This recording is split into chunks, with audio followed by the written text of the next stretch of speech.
Welcome dear participants. तमाम professor साहिबान जो प्रमोशन के लिए ट्रेनिंग कर रहे हैं,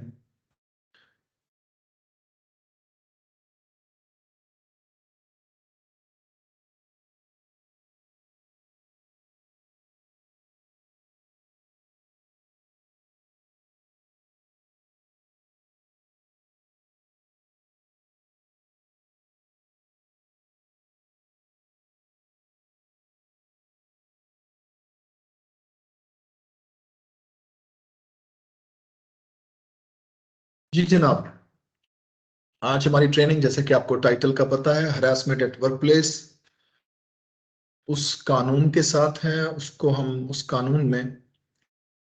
कानून को पढ़ने से पहले मेरी पार्टिसिपेंट से जो गुजारिशात हैं वो ये है कि सेशन में आप इस सेशन को इंटरैक्टिव सेशन समझें।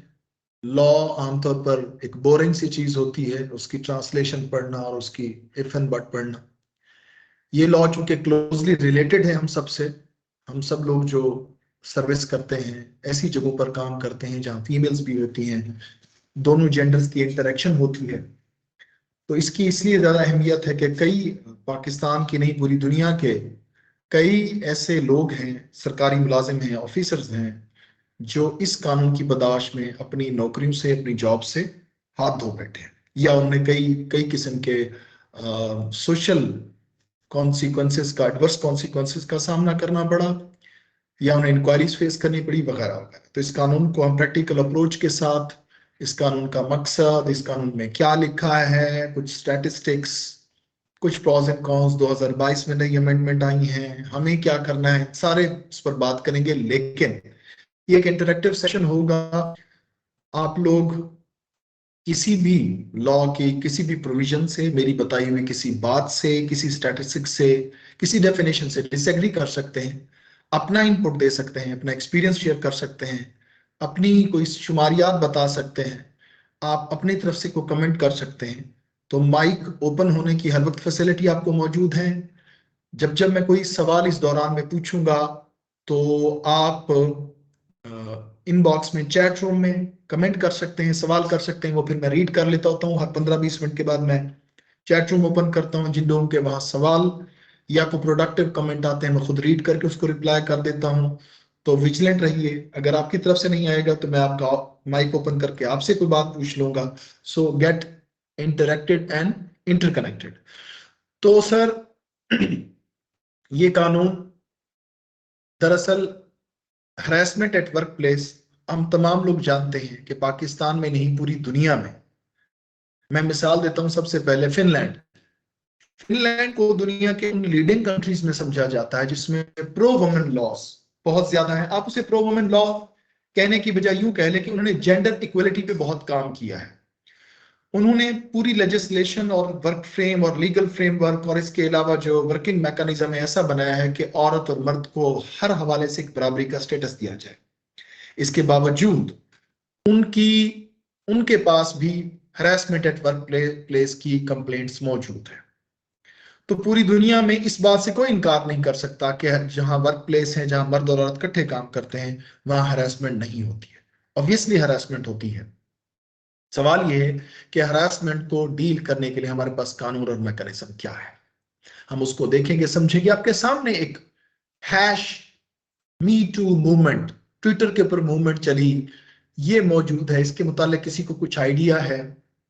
2005 में, 2006 में इसका पहली दफा ये फोरम बनाया। इस खातून ने, ये जो यूएसए की खातून है, ये फोरम, इनका ये मानना था कि खवातीन के साथ हरासमेंट एट वर्क प्लेस होती है लेकिन वो चुप रहती है। इनका ये भी मानना था कि उन्हें चुप नहीं रहना चाहिए। अगर वो ये चाहती हैं कि इसे स्टॉप किया जाए तो फिर उन्हें चुप नहीं रहना चाहिए। इस मूवमेंट को, ये 2006 में मूवमेंट हो रही है। फीमेल्स के लॉ का इंटरनेशनल फोरम पे जो पहला कन्वेंशन हुआ वो 1989 में, जिसे सीडा कहते हैं, convention on elimination of all types of discrimination against women. Pakistan ने बतौर कंट्री, बतौर मेंबर ऑफ दिस कन्वेंशन इसे रेटिफाई किया 1996 में। जब हम रेटिफाई करते हैं तो फिर हम वो प्रोमिसिंग कंट्री हो जाते हैं कि हम उनकी रिक्वायरमेंट को पूरा करेंगे। आप इसे हमारी जहालत भी कह सकते हैं कि हमारे मुल्क में इस हरासमेंट एट वर्क प्लेस के लिए कोई भी कानून मौजूद नहीं था, और वो इंटरनेशनल गवर्निंग कंट्रीज जो इस कन्वेंशन में थी, सो कॉल्ड काफिर और गैर मुस्लिम कंट्रीज, उन्होंने कहा कि जी आप इस पर कानून बनाए, वायलेंस अगेंस्ट वुमेन पर कानून बनाए, हरासमेंट इन वर्क प्लेस पर भी बनाए। तो तोहन करन हम 2010 में आकर हमने हरासमेंट एक्ट पास किया, और हमने कानूनी फोरम पर यह तस्लीम किया कि जनाब हरासमेंट एट वर्क प्लेस होती है, और हमने खवातीन को प्रोटेक्ट करने का इरादा किया। वो कानून 2010 में बन रहा है, ये तहरीक 2006 में शुरू हो रही है। इसको फेम मिली जब हॉलीवुड की इस एक्ट्रेस के साथ हैरेसमेंट हुई और इसने अपनी स्टोरी शेयर की, चूंकि ये सेलिब्रिटी थी। तो इससे ये जो मी टू मूवमेंट है, इसको पूरी दुनिया में राइज अप मिला, और दुनिया के वो ममालिक जहां पे औरतें आमतौर पर आवाज नहीं उठाती हैं, उनमें से बांग्लादेश एक। तो बांग्लादेश की वो खवातीन जो वहां काम कर रही, उन लोगों ने तो आवाज नहीं उठाई, उन्होंने कोई ट्वीट नहीं किया। लेकिन वो खवातीन जो बांग्लादेश की जो दूसरे मुल्कों में बैठी थी, उनके लिए उन्होंने आवाज उठानी शुरू की। पाकिस्तान में ये तहरीक कोई वैलिड फिगर ना हासिल कर सकी। बहरहाल इसको एक फेम का ट्रिगर मिला इस केस से, जब पाकिस्तानी गुलकारा मीशा शफी ने अली जफर के खिलाफ ये फोरम यूज किया और कहा कि जनाब उसके साथ हरासमेंट हुई है। और उसने अपने पहले ट्वीट में, बल्कि उसने केस नहीं किया था, पहले ट्वीट ही किया था, उसके ट्वीट में उसने कहा था कि जनाब यहाँ की जो लड़कियां हैं, मैं तो एक मजबूत खातून हूँ, यहाँ की जो बेचारी लड़कियां खवातीन मजबूरी में जॉब कर रही हैं, उनके साथ पता नहीं क्या क्या होता है, तो मैं उनकी इस खामोशी को तोड़ने के लिए लीड कर रही हूँ। सही या गलत, उसके खिलाफ फिर क्या काउंटर ट्वीट्स हुई, और फिर वो टेक्निकल ग्राउंड पर वो जो रेट है, वो उसकी जो कंप्लेंट है वो उसके हक में नहीं हुई, वो बहरहाल टेक्निकल ग्राउंड पर थी। उन्होंने कहा आपका वर्क प्लेस और एम्प्लॉयर एम्प्लॉय की डेफिनेशन में नहीं आते, आप फ्रीलांसर कॉन्ट्रैक्टर्स हैं, तो ये कानून तो एम्प्लॉय और एम्प्लॉयर के लिए है जो वो जो जॉब करते हैं। बहरहाल आपके सामने एक डिस्प्ले हो रहा है स्टैटिस्टिक्स, आप देखेंगे इसे। ये एक रिपोर्ट है, global gender gap index 2018। Alarming है। आप इसे टिपिकल हमारे यहाँ जो मजहबी तबका है, वो तो यही कहेंगे कि जी ये यहूदी की चाल है। लेकिन बहरहाल हमारे सामने इस वक्त ये स्टेज है कि पाकिस्तान 149 ममालिक के सर्वेज में से 148वें नंबर पर बदतरीन मुल्क में है, जहां हरासमेंट एंड वर्क प्लेस के ऊपर औरत महफूज नहीं है। एक भाई की हैसियत से, एक बाप की हैसियत से अगर हम इन चीजों को एनालाइज करें, तो बहरहाल इस चीज की जरूरत हम महसूस करते हैं कि जो वो बच्चियां, जो औरतें मजबूरी में बाहर जॉब कर रही हैं, बिलखसूस प्राइवेट सेक्टर में, पब्लिक सेक्टर में, उनको सिक्योरिटी फराहम होनी चाहिए, ताकि वो इस मुल्क की इकोनॉमिक डेवलपमेंट में भी अपना रोल प्ले कर सकें, उनको साइकोलॉजिकल डिजीज ना हो, वो बेचारी सैंडविच ना बन जाएं, जैसे पीछे फैमिली का प्रेशर है, आगे जॉब्स का प्रेशर है, इकोनॉमिकल प्रेशर है, सोशल प्रेशर्स हैं, और वो बेचारी चुप करके कई किस्म की हरासमेंट सहती रहे। आप देख सकते हैं कि पाकिस्तान साउथ एशियन कंट्रीज के अंदर सबसे लोएस्ट ग्रेड हुआ है। ये सामने आपके सामने डिस्प्लेड है। खुद पाकिस्तान की ह्यूमन राइट्स कमीशन की जो रिपोर्ट है उसके मुताबिक प्राइवेट सेक्टर में 92% खवातीन को सेक्सुअल हरासमेंट का सामना करना पड़ता है while they are doing job। और जो प्राइवेट सेक्टर है उसके अंदर, पब्लिक सेक्टर है उसमें मोर देन 50% है। आप इस रेशो को इससे ज्यादा समझ सकते हैं, आप इस रेशो को इससे कम कर सकते हैं, आप डिसएग्री कर सकते हैं, आप यकीनन इस इन्वायरमेंट का हिस्सा हैं, आपके कमेंट अपनी जगह पर वैलिड है। आपके सामने डिस्प्लेड है कि दुनिया की टोटल जो पॉपुलेशन है, जो टोटल वर्किंग पॉपुलेशन है, उसका 39% खातून है, 39% खातून है। तो 39% में से इनका ये मानना है कि एनुअली 54% को जॉब लॉस करनी पड़ती है हैरेसमेंट की वजह से, जॉब छोड़नी पड़ती है, किसी और जॉब पे जाना पड़ जाता है या फिर घर बैठना पड़ जाता है। ये भी एक अलार्मिंग बात है। इससे ओवरऑल इकोनॉमिक डेवलपमेंट, मुल्क की डेवलपमेंट में, फैमिली स्ट्रक्चर में, आप फर्ज कर लें कि एक 2 बच्चों की, 3 बच्चों की बेवा माँ है, उसे जॉब करने पे मजबूरी है। अब जब उसके साथ हरासमेंट होगी तो उसके पास वो कोई और चारा नहीं कि वो जॉब करे, क्योंकि उसने बच्चे पालने हैं। तो ऐसी सूरत हाल में या तो वो बच्चों का भूखा मरना अफोर्ड करेगी, या फिर वो जॉब छोड़ के कहीं और जाएगी, और फिर दर दर धक्के खाएगी और क्या उसके कॉन्सिक्वेंसेस। तो बहरहाल किसी भी जो वेलफेयर स्टेट होती है उसके लिए लाजिम होता है कि वो हरासमेंट एट वर्क प्लेस को स्टॉप करे और जो वर्किंग इन्वायरमेंट है उसे सेव करे। आपके सामने मीशा शफी के ट्वीट का पहला पैराग्राफ है जिसमें उसने लिखा है कि wise to encourage and support our youth who look up to me, especially girls who dream of carving their own path in Pakistan. Right or wrong? बहरहाल ये अलमिया तो था, इसके साथ हुआ है नहीं हुआ है, we are not to decide. ये कानून बहरहाल इस अलमिया को फॉलो करते करते ये कानून पास हुआ और इस कानून को protection against harassment of women at the work place act 2010 कहा गया। 2012 में पंजाब ने इसको अडॉप्ट किया और एक दो लफ्जों का कमी बेशी करने के बाद सेम लॉ प्रिवेंशन लॉ भी बन गया। बहरहाल ये फेडरल लॉ बना था और इसका प्रियम्बल आपके सामने है। इसका मकसद दरअसल औरत को हैरेसमेंट से बचाना है। आप देख रहे होंगे it's time to speak why it is written. आप जानते हैं कि जब किसी खातून के साथ हैरेसमेंट होती है तो वो उसके लिए आसान नहीं होता कि वो किसी भी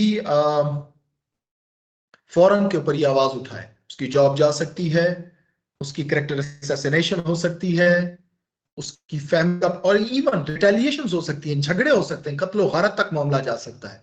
तो इस चीज से डरते हुए वो आम तौर पर शिकायत नहीं करती। आपके सामने हरासमेंट की डेफिनेशन का पहला पैराग्राफ है। इस डेफिनेशन में दो लफ्जों के अलावा बाकी डेफिनेशन पुरानी डेफिनेशन 2022 यानी पिछले साल जनवरी में इस लॉ में काफी अमेंडमेंट आई। बहुत सारे केसेस ऐसे हैं जो जी अस्सलाम वालेकुम। जी वालेकुम सलाम। जी सर आपकी स्लाइड्स नहीं शो हो रही। स्लाइड नहीं शो हो रही है? स्लाइड्स ओपन करें, आपकी स्क्रीन शो हो रही है, स्लाइड्स नहीं शो हो रही। आप बस अपनी स्क्रीन शो करें।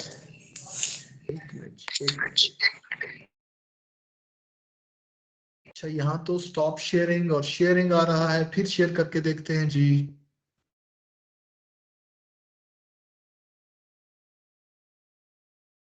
अब हो गई है जी? जी सर अब आपकी स्लाइड शो हो गई है। अच्छा जनाब, पहली स्लाइड पे बता देना था यार। अच्छा जनाब, हरासमेंट की डेफिनेशन आपके सामने है। इसमें देखेंगे sexual advance, request for sexual favour, stalking or cyber stalking or other verbal or written communication or physical conduct of a sexual nature or sexual demeaning attitude including gestures or expressions।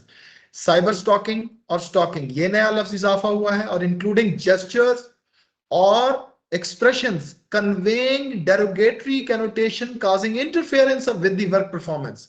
तो आप जनाब face expressions ऐसा देना जो दरअसल एक gender दूसरे gender को मीनिंगफुली दे सकता है, ऐसा कोई भी तासुर देना वो हैरेसमेंट के जुमरे में आएगा। इसकी डेफिनेशन का स्कोप बहुत ब्रॉडर हो चुका और इसका लिटमस टेस्ट क्या होगा, creating an intimidating hostile offense in working environment और attempt to punish the complainant for refusal to comply to such a request और is made a condition for employment. अगले पैराग्राफ को देखें, फिर इस पर हम कॉम्प्रिहेंसिवली बात करेंगे। ये वो 2022 में पैराग्राफ ये ऐड हुआ है। तो ये discrimination on the basis of gender which may और may not be sexual in nature. तो इसकी मिसाल यूं ले लीजिए कि जब भी किसी खातून को किसी वर्किंग एनवायरनमेंट में जेंडर की वजह से डिस्क्रिमिनेट किया जाएगा। मैं आपको एग्जांपल दूंगा, तमाम लोग कॉलेज के प्रोफेसर हैं, जैसे कि कोई इवेंट करवाना है प्रिंसिपल साहब ने और उसने करना है कि जनाब ये इवेंट हमने करवाना है, कोई फन फेयर करवाना है, कोई स्पोर्ट्स गाला करवाना है, कोई तकरीरी मुकाबला करवाना है। अब तकरीरी मुकाबला करवाना है और जो फीमेल है वो उर्दू की टीचर है, वो कहती है जी मैंने इस तकरीरी मुकाबले को रन करना। वो कहते हैं नहीं नहीं ये रफड़ वाला काम है जी, आप फीमेल है आप इसको छोड़ दें, वो फलां बंदे को मैंने जिम्मे लगा दिया। इस कानून की डेफिनेशन में ये डिस्क्रिमिनेशन जो दरअसल उसको फीमेल होने की वजह से पीछे किया गया जबकि उसका मेरिट इक्वल था या उससे बेहतर था, तो ये हरासमेंट की डेफिनेशन में अब आ गए। तो अब आपको और ज्यादा एहतियात, हम सबको एहतियात की जरूरत है बीच में। अच्छा, अब ये जनाब इसमें ये देखिएगा, कुछ लिटमस टेस्ट समझ लीजिए। नंबर 1, अगर फीमेल किसी भी किस्म की इंटरेक्शन से, किसी हरकत से, किसी मूव से आपको रोकती है, दोबारा जब किया जाएगा उसको तो वो तो हरासमेंट होगा।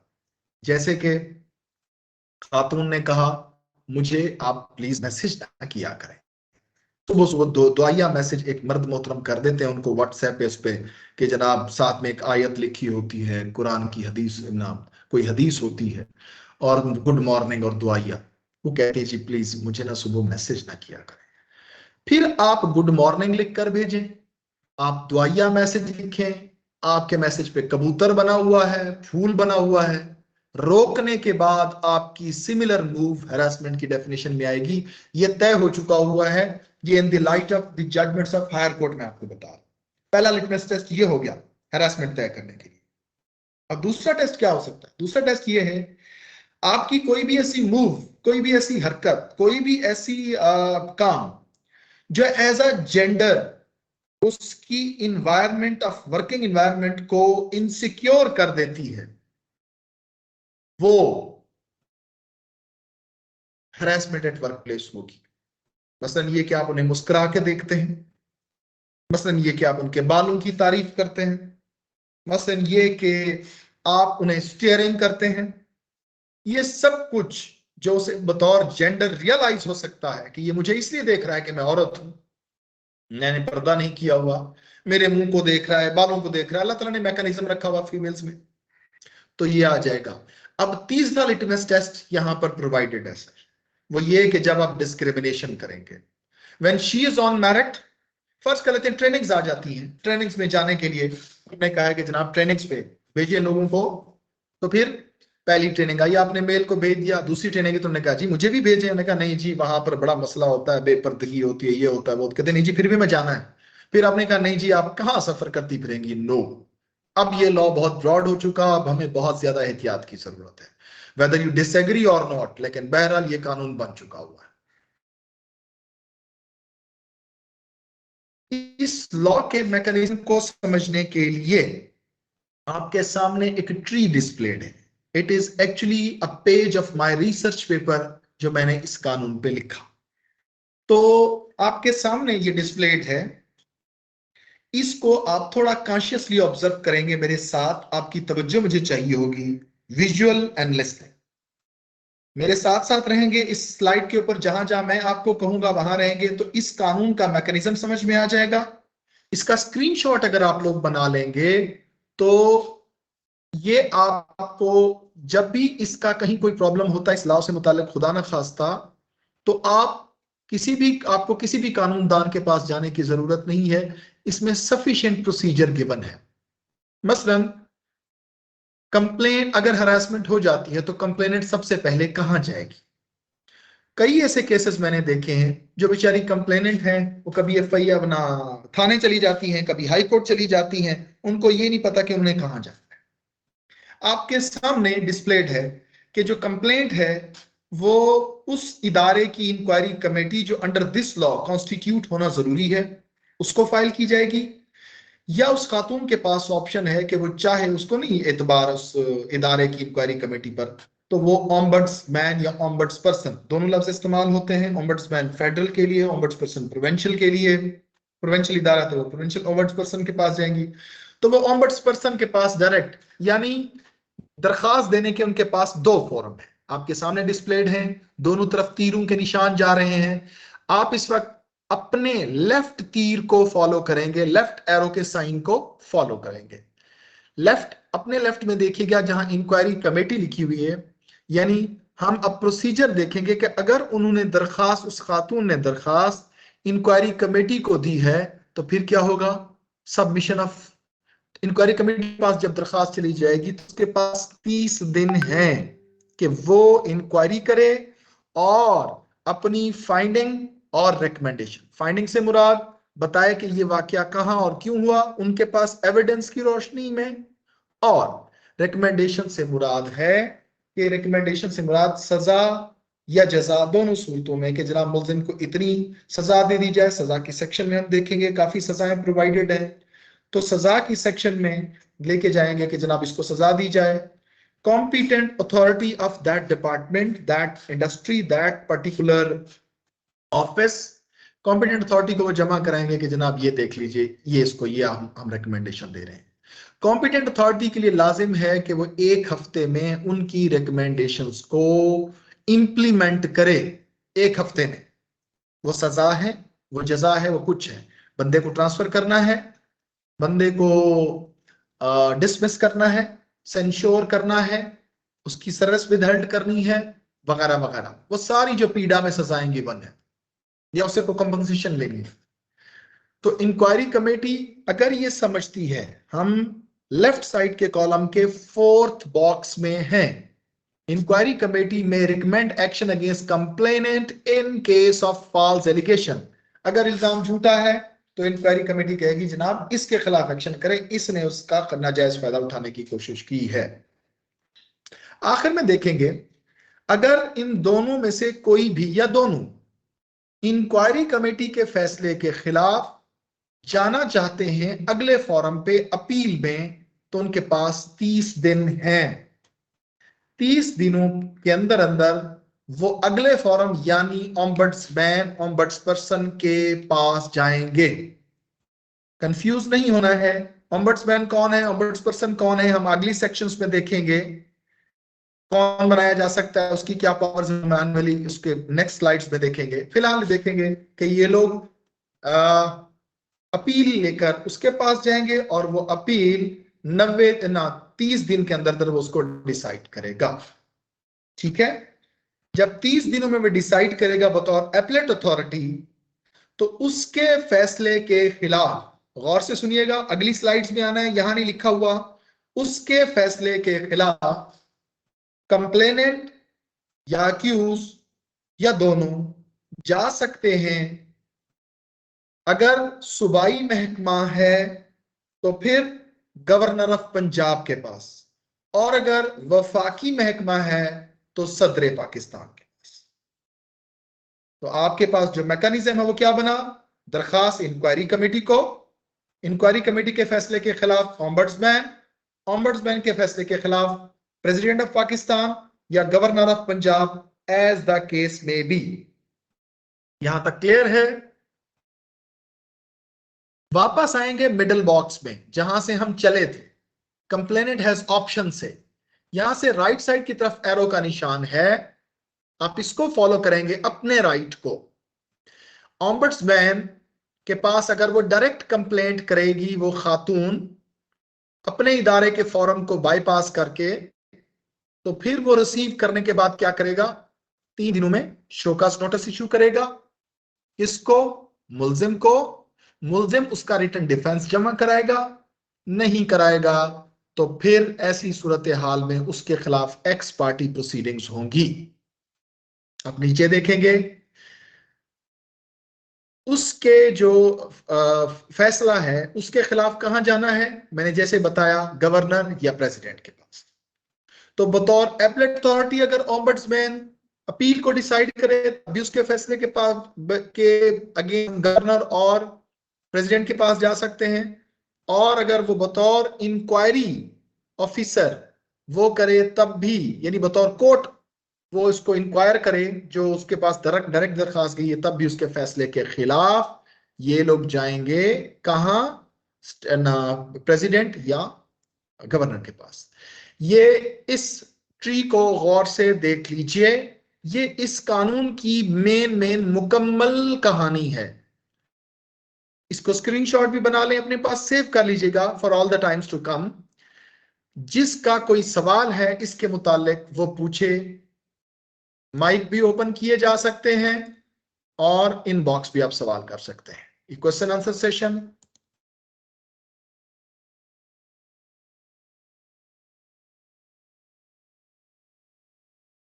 जी जनाब, जो सवाल करना चाहता है हैंड रेज करें, और सर जब सवाल वो पूछना चाहते हैं तो उनका स्क्रीन शो ना कर दीजिए जी, स्क्रीन सॉरी माइक ऑफ कर दीजिए। सर जिन पार्टिसिपेंट्स के हैंड रेस है मैंने उनके माइक अलाउ कर दिए। आइदर 75% ऑफ फुल पे होता है या एवरेज पे, ठीक है, उसके अंदर टर्म्स एंड कंडीशंस के ऊपर लिखा होता है। और इसी तरह से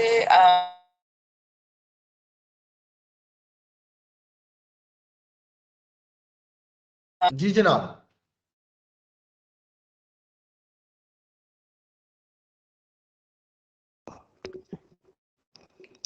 अस्सलाम वालेकुम सर। वालेकुम सर अस्सलाम। मैं Irfan Hussain, government graduate college Jaranwala से। जी जी इरफान साहब। आपने एक्सप्लेन किया है, बहुत अच्छा एक्सप्लेन किया। मेरी गुजारिश ये है कि अगर कोई फीमेल इस लॉ को मिस यूज करे तो हमारे पास सिक्योरिटी का या अपने आप को सिक्योर करने का, डिफेंड करने का क्या तरीका होगा? देखिए इसके अंदर देखिए लिखा हुआ है कि अगर फीमेल झूठ बोल रही है तो इंक्वायरी कमेटी उसके लिए सजा रिकमेंड करेगी। फॉरम आपके पास सेम है दोनों के लिए। झूठे एलिगेशन के लिए भी देखिए इसी ट्री में मौजूद है, लेफ्ट साइड के सेकंड लास्ट कॉलम में आप देखें तो बॉक्स में देखेंगे तो वो मौजूद है। वो मिसयूज करती है इसे आगे। अब अली जफर केस में देख लीजिए, जब वो उसके खिलाफ चार्ज नहीं स्टैब्लिश कर सकी तो अली जफर ने उनके खिलाफ डेफामेशन का केस किया। तो वो एक अगला फोरम है, वो अपना अभी पाकिस्तान पिनल कोड में प्रोवाइडेड है, तो उसके तहत आप लोग डेफामेशन क्लेम कर सकते हैं। एडिशनल सेशन जज की अदालत में वो दरखास्त होती है। जब ये झूठी साबित हो जाएगी तो जो आपकी फेम को नुकसान पहुंचा है उसके लिए आप डैमेजेस क्लेम कर सकते हैं। अली जफर ने 1 बिलियन का क्लेम किया था। जी सर, नेक्स्ट क्वेश्चन सर। अच्छा, अस्सलाम वालेकुम सर। वालेकुम अस्सलाम। सर मैं अजमल दानिश बात करता हूँ, गवर्नमेंट कॉलेज सांगरा हिल से। जी जी। अच्छा सर, जिस तरह हमारे कॉलेजेस अब बीएस हैं तो उनमें को एजुकेशन है, असातिज़ा भी हैं, मेल और फीमेल सारे स्टूडेंट्स तो हैं जाहिर है। तो सर जिस तरह हमारे कॉलेजेस में ऑलरेडी कमेटियां बनाई जाती हैं, वेलफेयर की कमेटी बन गई, पीटीएम की असाइनमेंट मिल गई, या कुछ डेंगू की कमेटी बना दी जाती है, तो अभी तक ये तो देखने में नहीं आया, या शायद बड़े कॉलेजेस में हो, हमारा तो रिमोट एरिया है, कि मुस्तकिल तौर पे ऐसी कमेटियां बना दी जाएं जैसे हरासमेंट इंक्वायरी कमेटी टाइप की, या कंप्लेन सेल हो, और बच्चों को भी पता हो। जी प्रोफेसर साहब थैंक यू। सर ये कानून रिक्वायर करता है, अभी हम अगली सेक्शन में जाएंगे। ये कानून जब बना था तो पहले ही 6 माह में, यानी इस कानून में लिखा हुआ है कि जैसे ही ये कानून लागू होगा, उसकी इनेक्टमेंट होगी, 6 माह के अंदर अंदर हर सरकारी गैर सरकारी हर वफाकी सूबाई महकमे में सूबाई सतह पर और जिले सतह पर इंक्वायरी कमेटी का होना जरूरी है और उसको नोटिफाई किया जाता है। ये लॉ रिक्वायर करता है, आगे हम पढ़ेंगे भी। मेरी तमाम पार्टिसिपेंट से रिक्वेस्ट है, सारे लोग सवाल करें लेकिन कोशिश करें, वक्त महदूद है, शॉर्ट एंड क्रिस्पी वर्ड्स इस्तेमाल करें जो कम्युनिकेशन का उसूल है। मुख्तसर सवाल करेंगे यानी एक्सप्लेनेशंस में जाएं, टू दी पॉइंट क्वेश्चन करें, और अगर डिस्कशन होगी तो हम करेंगे। थैंक यू प्रोफेसर साहब, होप आंसर द क्वेश्चन। जी सर। अस्सलाम वालेकुम सर। वालेकुम अस्सलाम दोनों भाइयों को। जी सर, वालेकुम सलाम। सर मैं एक वाक्य की तरफ इशारा करना चाहता हूँ। हम सब बहनों वाले हैं, माओ वाले हैं, बेटियों वाले हैं। ख़वातीन को ज़रूर राइट्स मिलने चाहिए, सब कुछ होना चाहिए। लेकिन सर ये जो बात जब ड्यूटीज की आती है तो तब औरत जो है वो औरत कार्ड में खेल लेती है, यानी कि दोनों तरफ उसको बेनिफिट मिल जाता है। ये जो एमएओ कॉलेज में वाकया हुआ था, अफजल साहब थे लेक्चरर इंग्लिश, देखें उनकी डेथ हो गई, उन्होंने सुसाइड कर लिया, फैमिली तबाह हो गई, बीवी छोड़ के चली गई, बच्चे रुल गए, माँ बूढ़ी, ये वो सारा सभी जानते हैं। वो उस स्टूडेंट को कॉलेज से निकलवा सके। सर ये देखें कितने अफसोस की बात है। इस पर सर मैं आपका कमेंट चाहूंगा।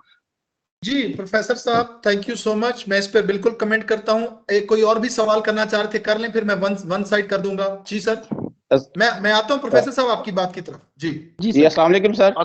वालेकुम सलाम। वालेकुम सलाम। Iftikharul Hasan sir, government graduate college of science Faisalabad से। सर मैं थोड़ा सा इसमें ऐड करना चाहता हूँ कि ये जो कुरान पाक में है ना हद कज़फ, यानी ये भी इस्लामी टच भी दिया जा सकता है। झूठा इल्जाम वो हाँ रेप जी का। तो जी सर ये तो बात दुरुस्त है कि मेल डोमिनेट सोसाइटी में ये लॉ बन जाता है, लेकिन मेल की कोई हैरेसमेंट नहीं होती फीमेल की तरफ से। मेरा सवाल आपसे ये है। होती है, उस मैं स्टैटिस्टिक्स भी शो करूंगा और उसका जो रेमेडी है वो हम कैसे लेंगे वो भी मैं बताऊंगा। और ये आपकी वैलिड बात है, इस पर मैं आता हूं, मैं इसकी स्टैटिस्टिक बिल्कुल होती है जी, होमोसेक्स में भी होती है, अपोजिट सेक्स में भी होती है, male to female, male to male, female to female, ऐसे केसेस भी पेंडिंग है। आगे चलिए जी, नेक्स्ट क्वेश्चन मैं आता हूं जी आपके response. Thank you sir, thank you professor साहब। Sir please next. Sir Mohammad Rashid बात कर रहा हूँ सर। सर मेरा क्वेश्चन है, जो आपने कहा था कि अगर कोई मर्द किसी फीमेल को घूर के देख ले या उसके बाद तारीफ कर दे तो वो हरासमेंट में आएगा।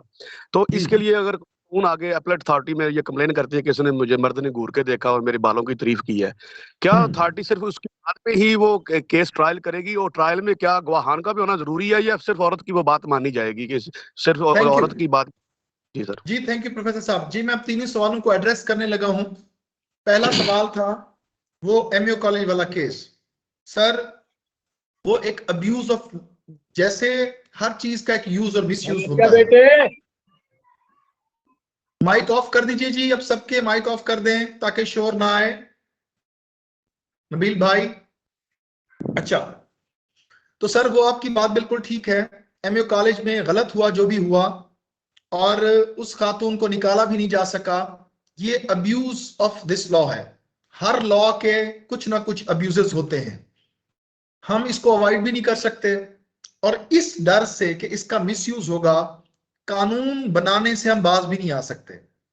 आप ये देखिए कि हम तमाम लोग, जैसे भी प्रोफेसर साहब ने हवाला दिया, हम तमाम लोग ये जरूर चाहते हैं कि बहनों बेटियों के लिए वर्किंग एनवायरनमेंट सिक्योर हो। अलबत्ता हमारी चूंकि सोशल कमजोरियां हैं, हमारी सोसाइटी किसी भी कानून को अडॉप्ट करने की, हम इतनी सोशली इतनी कमजोर और इतनी इन्हतात का शिकार हैं, कोई भी कानून हो उसका सबसे पहले मिसयूज शुरू हो जाता है। तो एट द सेम टाइम मैं आपको इसकी कॉन्ट्रैरी एग्जांपल भी देता हूं। जब कोई खातून एप्लीकेशन देती है तो सबसे पहले आप तमाम लोग तस्लीम करेंगे उसकी करेक्टर असैसिनेशन शुरू हो जाती है। वो खातून बदनाम होकर रह जाती। मीशा शफी के साथ भी ये हुआ कि उसके खिलाफ इतना ट्विटर पे वो चला, तो ये उनको भी फेस करना पड़ता है। और इस तरह के केस भी हैं कि जो मर्द हैं वो भी एक मिसाल है। तो मैं आपकी बात से एग्री करता हूं, उसकी से ज्यादा क्या कानूनी वजाहत दी जा सकती है। आगे सर इन्होंने कहा मिसयूज औरत कर सकती है, इन्होंने कहा कि जी घूरना और मीडिएशन। ये सर गुजारिश ये है कि अभी हम देखेंगे इसके अंदर जो कोड ऑफ कंडक्ट इसका प्रोवाइडेड है, जो मैं डिस्प्ले करूंगा, उसमें प्रोवाइडेड है कि पहले कोशिश की जाए, इंप्लॉयर की ये कोशिश हो, जबरदस्ती नहीं कर सकता वो कंप्लेंट के साथ, कि उस मामले को वहीं कंप्रोमाइज की सूरत में लेके जाया जाए। अगर वो नहीं होती राजी तो फिर यानी इसमें ऑप्शन ये भी है कि कोई ऑफिसर मुकर्रर कर दें, यार आप मामले को इन्वेस्टिगेट करके इनका राजीनामा करवा दें, ये प्रोवाइडेड है इस कानून में। लेकिन अगर वो राजी नहीं आती तो इंक्वायरी के फोरम पे आ जाएंगी। अब सवाल ये है कि घूरना या ये बात का तारीफ करना, इस पर कोई बहुत बड़ी सजाएं नहीं हो सकती, लेकिन बहरहाल अगर वो साबित करने में कामयाब हो जाती तो बहरहाल सजाएं हैं, स्टेयरिंग और ये सारी हैरेसमेंट में आती हैं। ये ऐसा नहीं है कि जनाब कोई कहेगा और उसको फौरन सजा हो जाएगी, नहीं, ये कानून बड़े नेचुरल प्रोसीजर के साथ बना है और मैं डिस्प्ले करूंगा, इंशाल्लाह आप मुझसे एग्री करेंगे। सर हम अगली स्लाइड्स पे मूव करेंगे और फिर मैं क्वेश्चन आंसर सेशन लूंगा।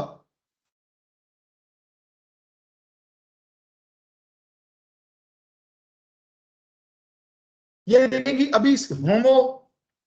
अभी किसी जो तीसरा सवाल था वो था क्या खवातीन नहीं करती? जो बिल्कुल करती। ये देखिए एक सर्वे है, ये पाकिस्तान का नहीं है, ये दरअसल इंटरनेशनल सर्वे है जो रिसर्चर्स करते हैं, पीएचडी वगैरह के स्टूडेंट्स करते हैं। आप में से काफी सारे लोगों ने पीएचडी में ऐसे कुछ ना कुछ किए होंगे। आप देखेंगे women who have to sexually harass by women by main.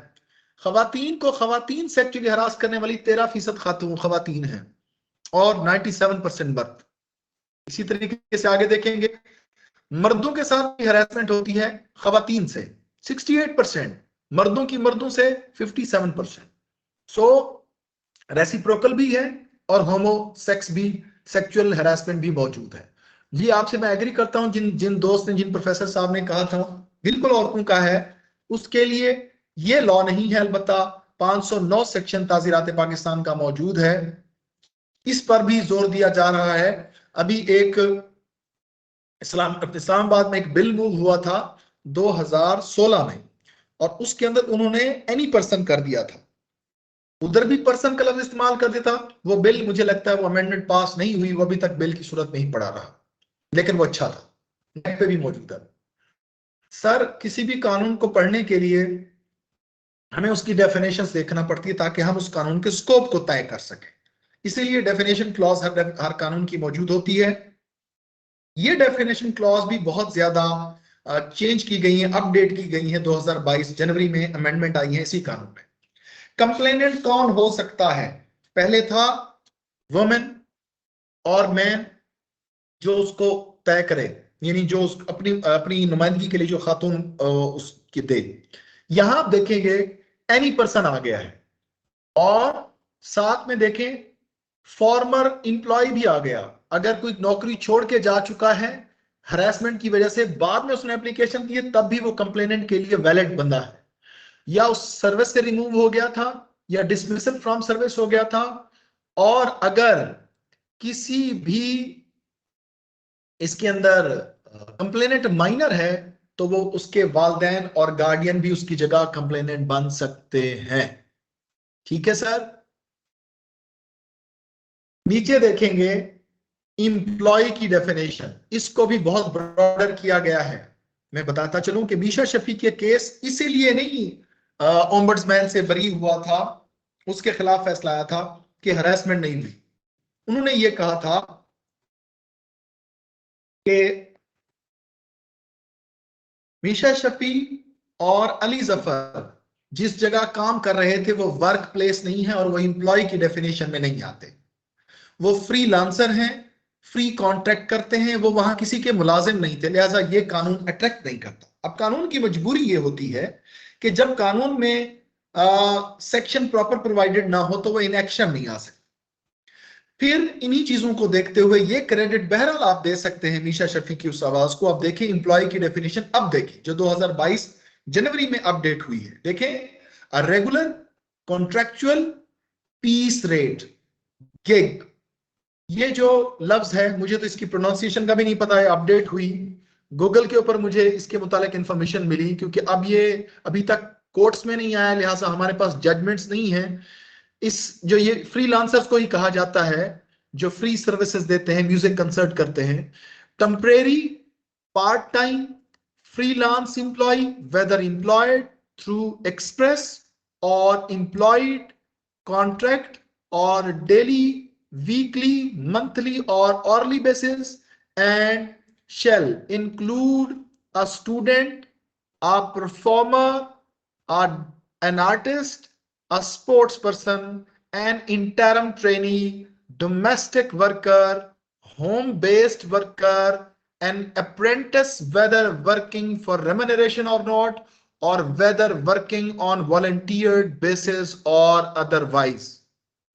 तो स्कूल की स्टूडेंट से लेकर कॉलेज की स्टूडेंट से लेकर जो बतौर शागिर्द वकीलों के पास काम कर रहे होते हैं, किसी चार्टर्ड अकाउंटेंट के पास काम कर रहे होते हैं बगैर मुआवजे के, किसी इंजीनियर के पास काम कर रहे होते हैं, अप्रेंटिस कर रहे होते हैं, डोमेस्टिक वर्कर, घर में काम करने वाले सबके सब इंप्लॉय की डेफिनेशन में आएंगे।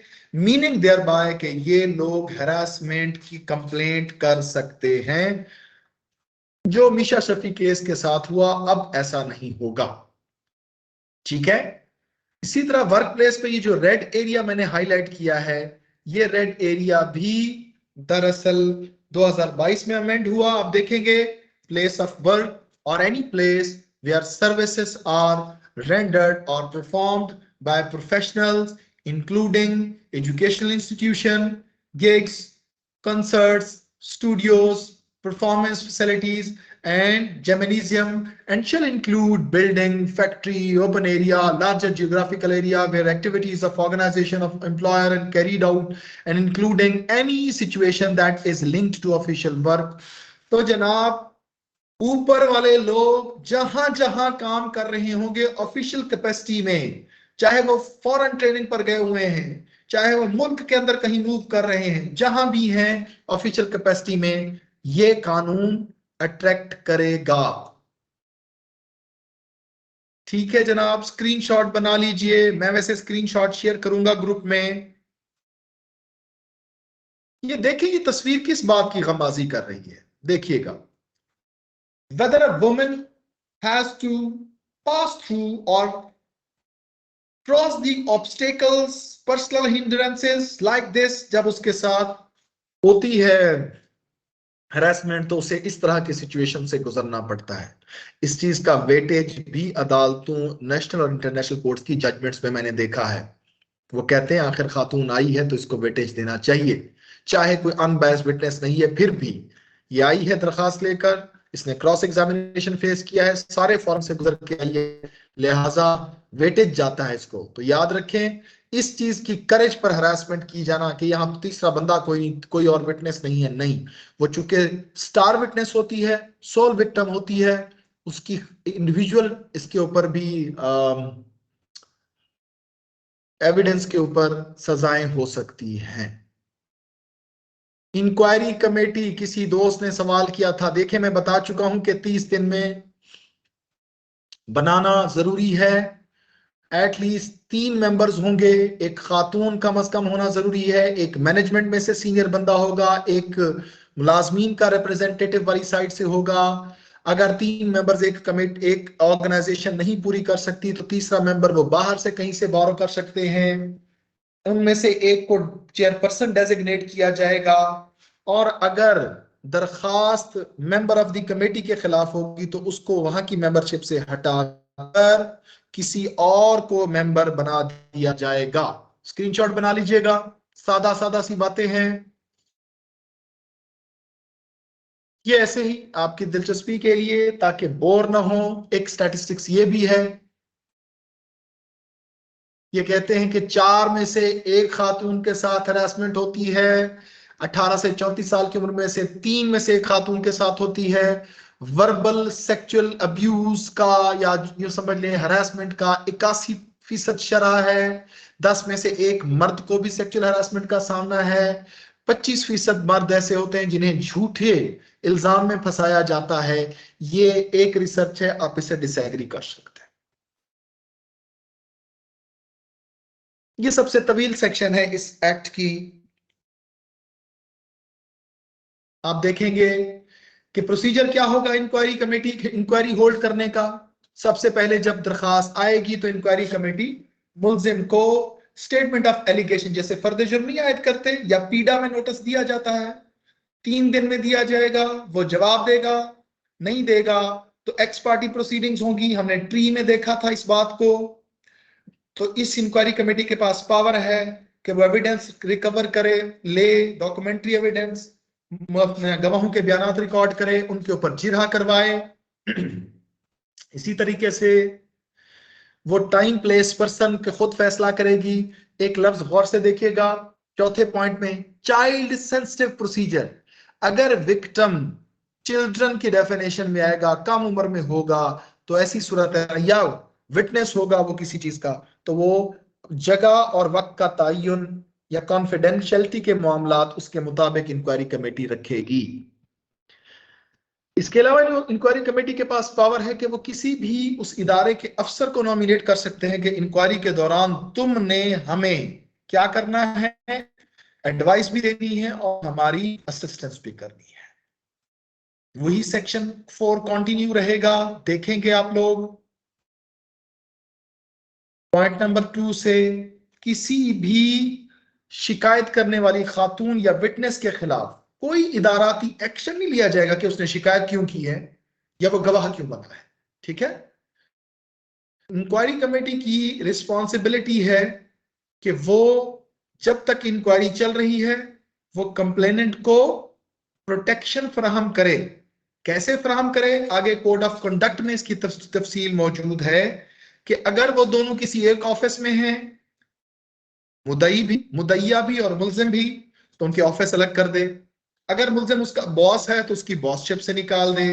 अगर उन दोनों का कहीं इंटरेक्शन होता है और इंटरेक्शन खत्म करना जरूरी है तो वो इंटरेक्शन खत्म कर दे, वगैरह वगैरह। जो जरूरी इकदाम हो सकते हैं उन दोनों को अलग रखने के, ताकि फर्दर कोई रिटेलिएशन ना हो सके, झगड़ा ना हो जाए, लड़ाई झगड़ा ना हो जाए, गाली गलूच ना हो जाए। तो ये रिस्पॉन्सिबिलिटी इंक्वायरी कमेटी की, इसकी तफसील कोड ऑफ कंडक्ट में मौजूद है। सबमिशन ऑफ फाइंडिंग रिकमेंडेशन हम बता चुके हैं, ऊपर ट्री में देख चुके हैं। रिकमेंडेशन ऑफ अस्सलाम वालेकुम। जी किस स्पीकर? जी जनाब। जी सर, अजानें हो रही हैं और पार्टिसिपेंट मैसेज भी कर रहे हैं कि 10 ओके, मिनट की कितनी देर की अजान, कितनी देर नमाज की ब्रेक करनी है सर? 10 मिनट ठीक है sir. Okay sir, after 10 minutes, thank you.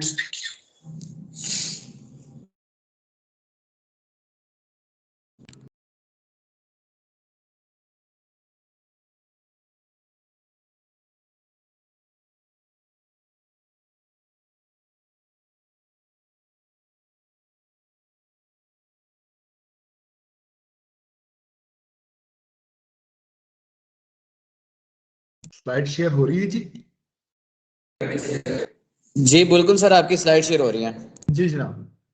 Responsibility of inquiry committee protect, ये देख लिया हमने।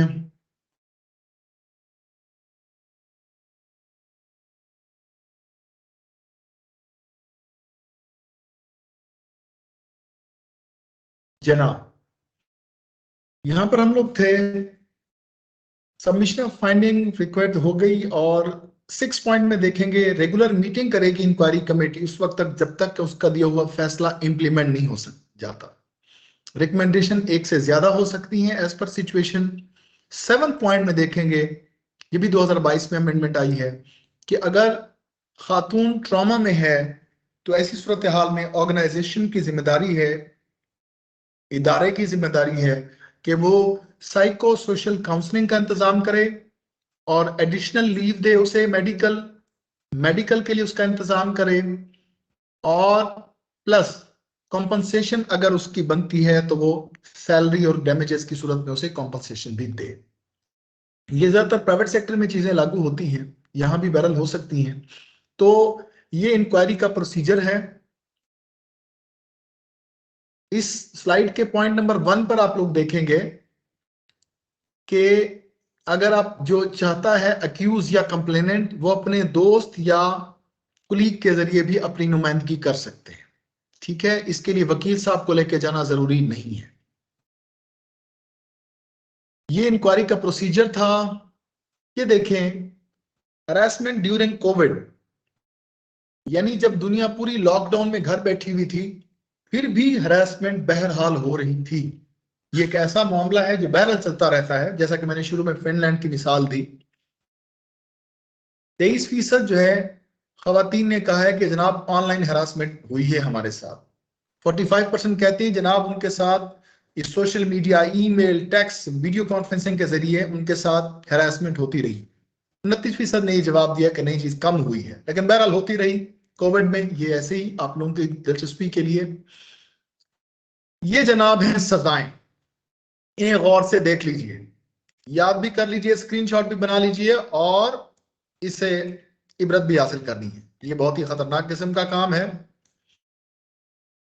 क्योंकि सर कहीं ताज़ीरात पाकिस्तान में भी जो है ना, ये compulsory retirement, removal from service, dismissal from service, ये सिर्फ आपको पीडा में मिलती है। इसमें पॉइंट नंबर लेफ्ट साइड पे डीडी है। डीडी जो है ये अभी 2022 में इमर्ज हुआ है, और इसमें लिखा हुआ है कि लाइसेंस भी कैंसिल हो सकता है। तो लाइसेंस किसी किस्म के प्रोफेशंस के लाइसेंस हैं वो इसके अंदर कैंसिल हो सकते हैं। बाकी छोटी सजाएं हैं पीडा वाली, वो आप देख लें, सेंश्योर है, विद होल्डिंग है, फला फला फला सब कुछ। ये सजाएं हैं। इंक्वायरी कमेटी की पावर्स क्या होंगी अंडर सेक्शन 4 में, सेक्शन में प्रोसीजर प्रोवाइडेड था, और 5 में इंक्वायरी कमेटी की पावर्स, समनिंग करना, डॉक्यूमेंट्स रिसीव करना, एफिडेविट उनसे लेना, एविडेंस को रिकॉर्ड करना। और अब सेक्शन 2 में अगर आप लोग देखेंगे तो खातून ऐसी नोयत की अगर जरूर हरासमेंट है, जैसे फिजिकल कंडक्ट हमने उस डेफिनेशन में पढ़ा, तो मेडिकल करवाने की अगर जरूरत है तो अक्यूज और खातून का मेडिकल भी करवाया जा सकता है। इसके अलावा आखिर में देखेंगे 4th में प्रोसीडिंग कॉन्फिडेंशियल भी रखी जा सकती हैं। बहरहाल इंक्वायरी कमेटी की है अगर, लेकिन अगर कंप्लेनेंट चाहती है तो वो भी, अक्यूज चाहती है तो वो भी, तो कॉन्फिडेंशियल प्रोसीडिंग रखने की प्रोविजन मौजूद है।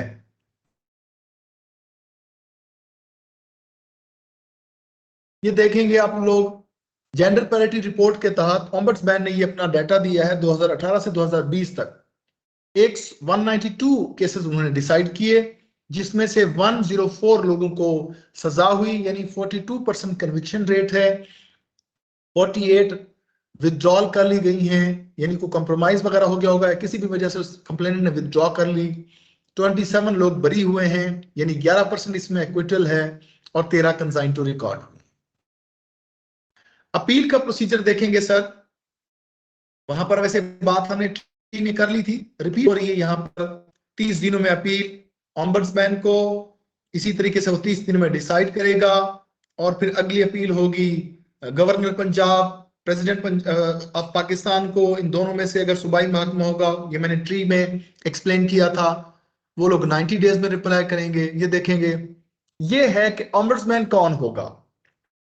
अक्सर लोग सवाल करते हैं कि ये कौन बनता है, आप जानते ही हैं ऐसी जगहों पर किन को बिठाया जाता है। तो जनाब ये मौसूफ 4 साल के लिए बनेंगे, जो कि नॉन एक्सटेंडेबल होगा, दोबारा अपॉइंटमेंट नहीं हो सकती। इनकी एज 45 से 65 साल हो सकती है। इन मौसूफ की क्वालिफिकेशन कम से कम हाई कोर्ट के जज बनने की हो, या 20वें ग्रेड में ये पाकिस्तान सर्विस में सर्व कर चुके हुए हों, या कोई ये एमिनेंट एजुकेशनिस्ट हो जिनका 4 साल का एक्सपीरियंस हो, और वो किसी भी किस्म का प्रॉफिट शेयरिंग ऑफिस ना शेयर करते हों, या कोई और नौकरी ना करते हो। ये क्वालिफिकेशन है जी ऑम्बड्स पर्सन की अंडर सेक्शन 7। सेक्शन 9 में देखेंगे रिप्रेजेंटेशन टू प्रेसिडेंट और गवर्नर। ये देखेंगे जी, रिप्रेजेंटेशन गवर्नर को 30 दिन में होगी और वो 90 दिन में फैसला करेंगे।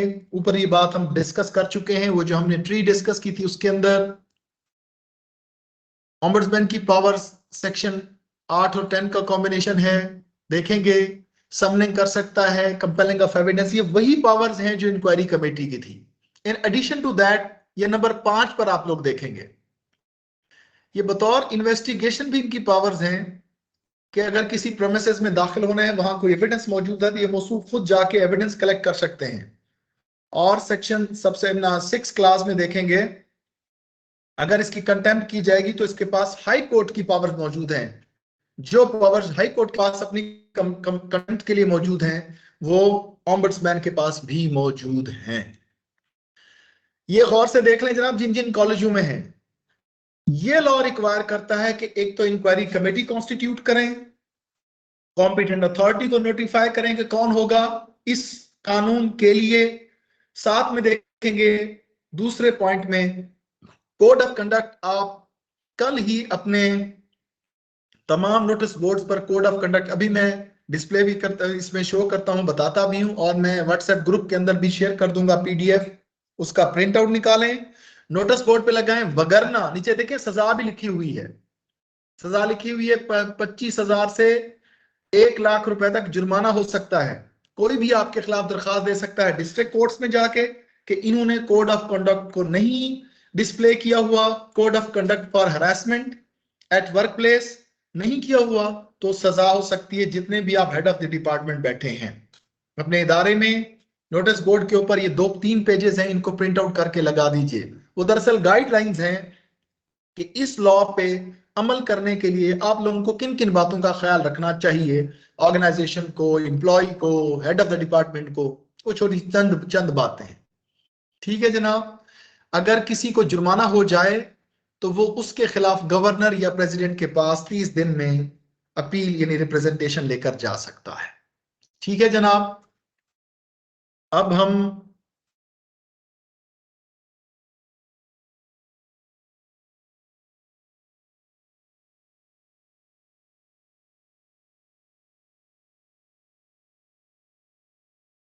ये देखें, बदतमीज औरत या जाहिल औरत, क्या हरासमेंट होगी या नहीं होगी किसी औरत को कहेंगे तो। ये इन जजमेंट्स में एक केस डिस्कस हुआ था, वहां तब ये कहा गया था, चूंकि ये अमेंडमेंट्स नहीं आई थी और ये 2013 की बात है, तब उन्होंने कहा था कि नहीं जी, ये हाई कोर्ट का फैसला था कि ये हरासमेंट में नहीं आता।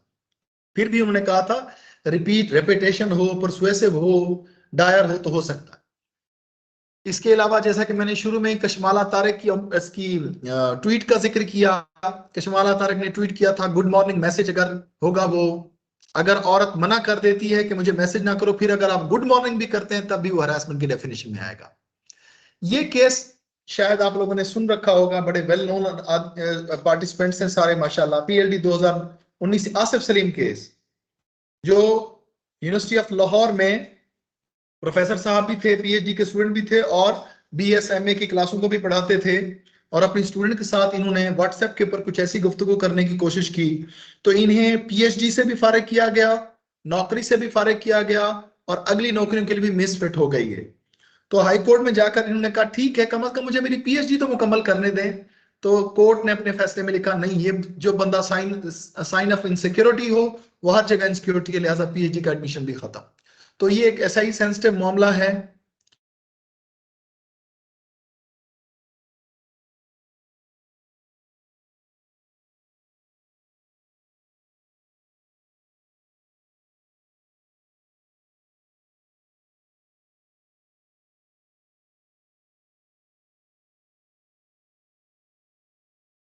ये कोड ऑफ कंडक्ट शो हो रहा है जी, आई थिंक सो, ये शेयर हो गया होगा। नबील, ये सामने डिस्प्ले हो रहा है कोड ऑफ कंडक्ट? बिल्कुल सर, शेयर हो गया। Thank you. अच्छा, ये देखेंगे जनाब, ये है कोड ऑफ कंडक्ट जो आप लोगों ने जिनके प्रिंट आउट्स अपने बोर्ड्स पर लगवाने हैं जनाब। ये देखें, ये इसलिए बनाया गया है ताकि आपको गाइडलाइंस मिल सके। गाइडलाइन किस चीज की है? देखें, ये ए से शुरू होती है इनकी जो बातें हैं। अब्यूज ऑफ अथॉरिटी, कोई बंदा अपनी अथॉरिटी को यूज करके किसी भी खातून को ना सनब करे, ना हरास करे, ना उसको उसके बगैर, मतलब अगर उसने हरास करने की कोशिश की है, उसने आगे से वो हरास नहीं हुई है और मना कर दिया है, तो उसके लिए हॉस्टाइल एनवायरनमेंट क्रिएट ना की जाए या रिटेलिएशन उसके साथ ना की जाए। प्लस यहाँ ऑर्गेनाइजेशन को ये हिदायत हैं कि किसी को अब्यूज ऑफ अथॉरिटी ना करने दिया जाए औरत के लिए इस बात का, यानी ये प्रोएक्टिव अप्रोच है। ये दरअसल गाइडलाइंस हैं जो हेड ऑफ द डिपार्टमेंट या इदारों के सरबराहान के लिए कि भाई ये मुमकिन हो सकता है, ऐसा नहीं होने देना। जब इंक्वायरी चल रही होगी तो ख्याल करना है इंक्वायरी कमेटी ने कि भाई इनके दरमियान को लड़ाई ना हो जाए। इसी तरीके से इनफॉर्मल अप्रोच, ये जी मीडिएशन का जिक्र किसी ने सवाल पूछा था, ये सामने आपको पॉइंट नंबर 3 में मीडिएशन का जिक्र मिल रहा है, उसकी कोशिश की जाएगी। जो कंप्लेनेंट है वो अगर शाय है या वो नहीं कर सकती तो वो सीक्रेटली किसी कुलीग को, किसी स्टाफ मेंबर को कह सकती है, जो इंक्वायरी कमेटी या कॉम्पिटेंट अथॉरिटी तक उसकी शिकायत पहुंचाएंगी, और वो ओरल भी हो सकती है, रिटन भी हो सकती है। ठीक है।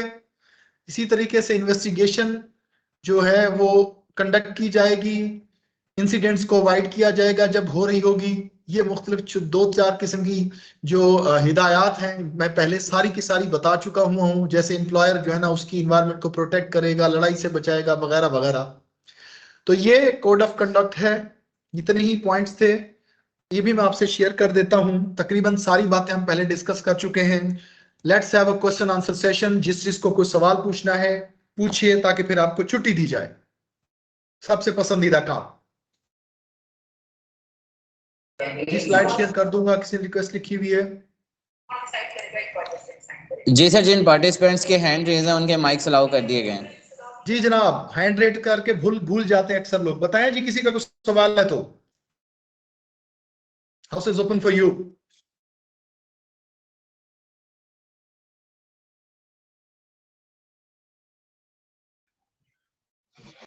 अस्सलाम वालेकुम। वालेकुम सलाम जनाब। सर कैसे? और आपका जो लेक्चर था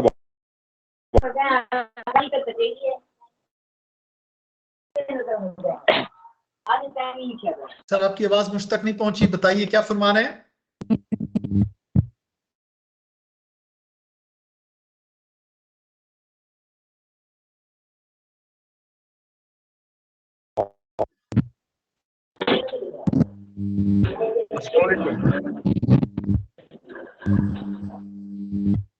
जी, पार्टिसिपेंट सारे माइक ओपन ना करें, 1 बाय 1 जिसने क्वेश्चन करना है वो अपना माइक ओपन करें बस। अस्सलाम वालेकुम। वालेकुम अस्सलाम सर। सर आपका जो लेक्चर था बहुत इंफॉर्मेटिव था। और सर मैं ये पूछना चाहता था कि बाज़ दफा जो है आदमी जो है रवानी में या घर में या दोस्तों के साथ जैसे जो है वो यार ना ऐसे ना कर, तो वो आगे से जो है कह ले कि नेक्स्ट पार्टी जो है वो इस चीज को हरासमेंट में समझते वो आपको मना कर देती है, लेकिन आपके जबान पे वो अल्फाज जो है वो, या कह ले कि आपका जो है अंदाज़े तखातब बना होता है, तो फिर ये। अच्छा सर, ऐसा है कि इस पर एक प्रिंसिपल याद रखिए, जैसे इस्लाम का उसूल है ना कि हर हमारा अमल के लिए सबसे पहला टेस्ट क्रॉस करना होता है नियत का, इन्नमल अमालु बिन्नियात, ठीक है। नियत पहला टेस्ट है। यहां भी कानून में भी ना सर, जो मंजरिया होता है ना सर, इंटेंशन, नियत, ये बड़ी मैटर करती है। वो कमेंट्स या वो जो सादगी यानी भोलपन में, फ्रैंक में दे दिए जाते हैं और आप ये बात साबित कर देते हैं कि जी मैंने तो एवं कह दिया है। और ऑब्वियसली जो जज बैठा हुआ है, जो इंक्वायरी कमेटी में बैठा है, वो हमारे मुआशरे का इंसान है, वो इन चीजों को समझता है। और उन्हें आप यकीन करें, जो डोमिनियर होता है ना, आपकी बॉडी लैंग्वेज होती है, आपकी बात होती है और आपका जो रिटन डिफेंस होता है, उसी से समझ आ जाती है कि ये हरासमेंट करके आया है या इसका कोई मासूमाना मूव थी। तो ऑब्वियसली वो हरासमेंट नहीं होती सर। जी नेक्स्ट सर। अस्सलाम वालेकुम सर। वालेकुम सलाम सर। सर दोबारा जहमत दे रहा हूँ, डॉक्टर अजमल दानिश बात करता हूँ। यू आर मोस्ट वेलकम जी, दोबारा 3 बार 4 बार जब मर्जी आप आए जी। एक अमूमी तासुर जो मेरे जहन में है और आप भी बेहतर जानते हैं कि ये जो हरासमेंट है या दूसरी चीजें हैं, इसमें हमारा एक तो जहनी जो है, हमारी कह लें कि जबर भी है हम पे, और एक अमूमी फिजा जो है कि हमारा मुआशरा जो है वो बुनियादी तौर पे तरसा हुआ है। मुनासिब सा लफ्ज़ तो यही है। इस वजह से ग्रूमिंग जो है हमारी, जो मेंटल ग्रूमिंग है, उसकी अशद ज़रूरत है। गरचे हम सब लोग वहाँ काम करने वाले और हर इदारे में और एडमिनिस्ट्रेशन में और हर जगहों पे और एजुकेशन में, लेकिन फिर भी ऐसे वाक़यात का पेश आना एक अफसोसनाक अमर है। लेकिन बहुत अच्छा है इस कानून का बनना, और उससे भी अच्छा है इस ट्रेनिंग में इसके बारे में हमारा अवेयर होना कि आने वाले दिनों में जब हम किसी आ जाएं किसी इंतज़ामी सीट पे या किसी HOD की सीट पे, तो ये सारी बातें हमें, हमारा जो क्राइटेरिया है मुस्तकबिल का, वो तय करने की हमें अच्छी गाइडलाइन मिलेगी। आपका बहुत शुक्रिया सर। सर मैं ये बहुत अच्छी बात की तरफ इन्होंने इशारा किया है। मैं चाहूंगा, मुझे थोड़ी सी तवज्जो चाहिए होगी पार्टिसिपेंट से। ये ट्रेनिंग सर हम प्रोसिक्यूटर्स को करवाते हैं, यूनिवर्सिटीज में भी मेरा जाना होता है। मैं सबको ये कह रहा हूं कि एक्चुअली इन ट्रेनिंग का मकसद ये है कि आप हम लोगों के जरिए अगली जनरेशन तैयार करना, जो दरअसल इतनी मैच्योर हो कि इनकी जरूरत ना रहे। मैच्योर इतनी, वाकई आप सही कह रहे हैं कि अगर हम माशरती एतबार से हम ग्रूमिंग हमारी हुई भी हो, तो इस तरह के वाकयात, कुछ लोग बीच में साइको पेशेंट होते हैं, वो एक्सट्रॉर्ड नहीं है, वो पूरी दुनिया में रहने हैं, वो जराइम होते रहने। लेकिन फीमेल्स की भी ग्रूमिंग होनी चाहिए। यानी हम एक ऐसी इन्वायरमेंट में चले जाते हैं जिसके लिए हमारी तरबियत ही नहीं की जा चुकी थी। तो ये दरअसल तरबियती कोर्स, ये ट्रेनिंग इसीलिए कहा जाता है। आपने सही हाईलाइट किया, thank you so much. Any other question sir?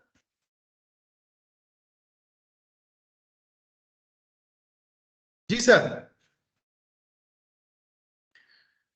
No question जनाब। फिर भी अगर कोई सवाल हो तो इन व्हाट्सएप इनबॉक्स के अंदर मेरा नंबर, ग्रुप के अंदर मेरा नंबर मौजूद है। मैं अभी वहां स्लाइड भी शेयर करूंगा, कोड ऑफ कंडक्ट भी शेयर करूंगा। किसी को कोई इवन प्रॉब्लम हो ऐसी किस्म की, तो आप मेरे साथ कंसल्टेंसी कर सकते हैं। मैं डिप्टी प्रोसिक्यूटर हूं। मैं आप लोगों की जो भी कानूनी हेल्प। सर बताइए। अस्सलाम वालेकुम सर। वालेकुम सलाम। अच्छा सर, जैसे क्लिनिक का भी केस था और जैसे अभी अली जफर का भी केस हुआ, उसमें भी स्टेटमेंट्स ये आई कि जब ये होता है कि जब मेल और फीमेल रजामंदी से एक रिलेशनशिप रखते हैं और उसके बाद कुछ अर्सा गुजरने के बाद खातून जो है वो उस पर वर्किंग हरासमेंट या किसी तरह की हरासमेंट का केस कर देती हैं, तो उसमें फिर क्या वैलिडिटी है उसकी, जबकि जो उनका रिलेशनशिप है वो रजामंदी से है? हाँ, वेरी गुड क्वेश्चन जनाब। अच्छे सवालात अब आने शुरू हुए हैं। मुझे लगता है प्रोफेसर हजरात के जागने का टाइम हुआ है। मेरी भी ऑनलाइन ट्रेनिंग हो तो कभी कभी हम भी कुछ देर के तकिए के नीचे रख लेते हैं मोबाइल। बहरहाल भाईजान, बात यह है, आपको इसकी एग्जांपल दूं ना, एक एग्जांपल। मुझे लगता है कि इस ट्रेनिंग में कोई फीमेल मौजूद नहीं है, ऐसा ही है नबील? ऐसा है जी सर, मेल है सर इसमें। हाँ जी, जरा गौर से सुनिएगा जनाब। हमारे पास केसेस आते हैं। मैं गवर्नमेंट की तरफ से नोटिफाइड रहा पिछले दोनों सालों।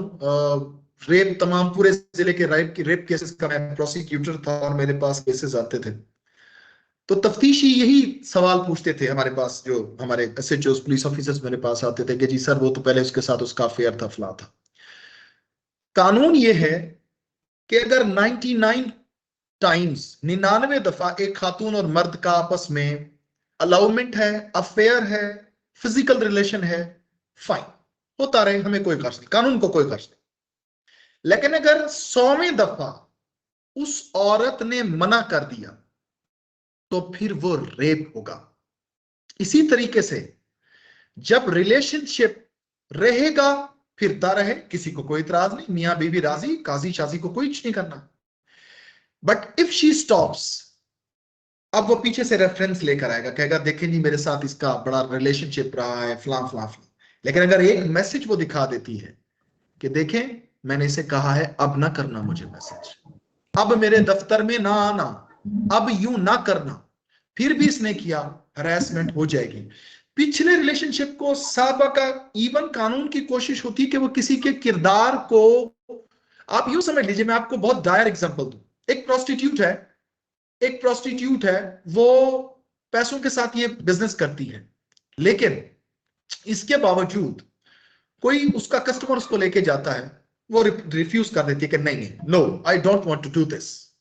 Eight the nick of the time she refused, इसके बावजूद वो उसे करेगा तो वो रेप की डेफिनेशन में आएगा, वो 25 साल टूंगा जाएगा। पिछला उसका किरदार, वो सारे दुनिया के वीडियोस ला के रख दे कि वो कोई बहुत बड़ी स्टार है, वो बहुत बड़ा बिजनेस करती इसी चीज का। ये कानून का मामला नहीं है, ये कानून का डोमेन नहीं है, जुरिस्डिक्शन नहीं है। वो देखेगी उस वक्त क्या हुआ, वो नहीं चाह रही थी, जबरदस्ती हुआ है, रेप। इसीलिए हुजूर, हरासमेंट भी एक ऐसी चीज है, प्रीवियस रिलेशनशिप को कभी भी बुनियाद बनाकर हरासमेंट से बचा नहीं जा सकता। लेकिन एक कोरैबोरेटिव पीस ऑफ एविडेंस जरूर है, इसका वेटेज जरूर दिया जाता है फाइनल फैसले में, इसका जो कंसिडरेशन है जरूर की जाती है। थैंक यू सो मच, सब लोगों को सलाम, अल्लाह हाफिज।